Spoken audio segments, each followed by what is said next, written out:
It's such a gift to be here reading with so many wonderful artists, so thank you.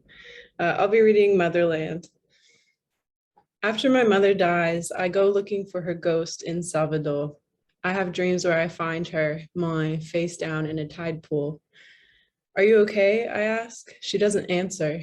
I sprinkle salt on her back. I wake up with my hands in the ocean and lick the salt from my fingertips, not knowing what it's for. I become a little more ocean every morning, uprush, backrush, high tide, rip tide. I could become a tsunami over the whole of Salvador, of Bahia, of Brazil.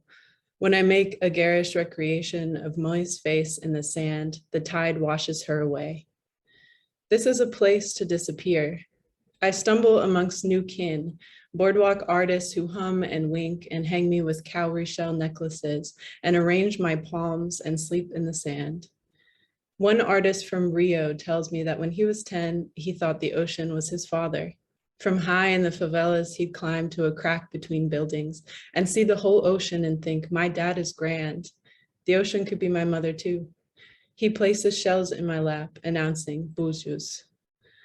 Long after dark, a woman who carves driftwood helps me cut all my hair.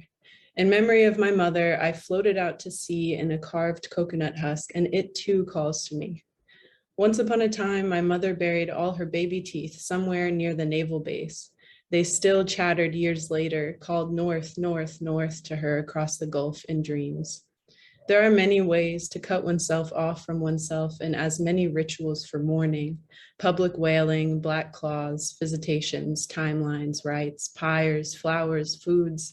I didn't come here for bones, but the bones speak to me now, crazed with abandonment, chattering on about Moi's dreams as if they still happen, as if bones could bring her back. Mamai, mamai, mamai. Dreams that she floats on an ocean, dreams that she is the ocean, dreams that she's drowning, dreams of the dolphin disguised as the brother who forces himself on her, dreams of sand under fingernails, blood in the mouth, teeth cutting teeth, a little seagull landing hops towards her and lifts a ribbon of flesh in its beak. Moi lunges for it, but the gull flaps free. I correct. My mother no longer dreams, is dead. I think I can make them understand bone to bone. The fortune teller amongst the artists is also a dream interpreter. She tells me that children mostly dream of animals. Homesick, I give her a list. Fire ants, cicadas, armadillos, roadrunners, woodpeckers, hummingbirds. I dream of my Texas wilderness far away, the expanse of brush, the daylight that cracks and splits the dirt wide open, fields at night spotted with coyote eyes, a mourning dove, head to wing, cooing in her sleep. Maybe it's she that dreamed me, tossing in the sand on a beach across the ocean. Eventually, I too set up a stand, one for stories. I do the voices, haranguing strangers as they pass, watching them squirm like my secrets might be their secrets. They don't deserve these stories, but I begin anyway.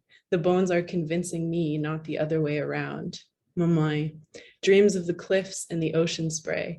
Dreams that she's one of the little pools that forms between the rocks and fills and empties and fills again, grows life, clings back to the shells that cling to her. Yes, dreams that she has seashell fingernails that dig into the green sea slime. Moi is a barnacle on the rock, and one day she will give with a pop and drown. She's a tangle of seaweed tickled by tiny fish that swim through her.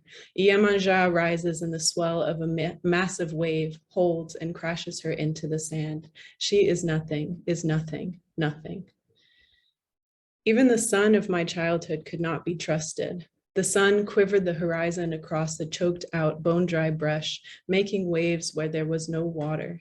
In summertime, the earth cracked open. I was always leaning over the edge with my hands full. I lost my favorite red beret.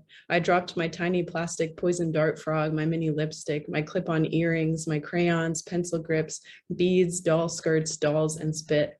The field was neither the ocean nor the womb, but when I imagine my birth, I still see the illusion of an ocean far off, and in the foreground, the cracked earth pushes us up, warm infant bodies, into the brush. I don't remember what magic words were spoken, but there must have been words and someone must have spoken them. Here's a new list. Old Macumba, Candomblé, Ancestral, Quilombo, Myth, the Moon, Mamai. In Salvador, I am revisited by that recurring dream, the one where I get lost between abandoned buildings, the sound of the earth sucking in the concrete. The moisture in the sea air dampens everything. I catch glimpses of Sasi Perere, the one-legged trickster navigating the slick sidewalk up ahead.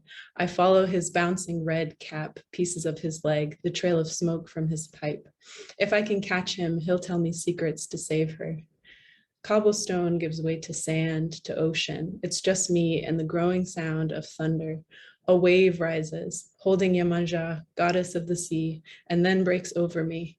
I used to lie all curled up in bed and my arm would dangle like a fishing line, hooked through Moy's hand, caught on dream magic. This time, Moy is not beside me, whimpering in her sleep at the same images I've siphoned off her. I squeeze my hands and pull them in tighter. The air vibrates with the ocean mist.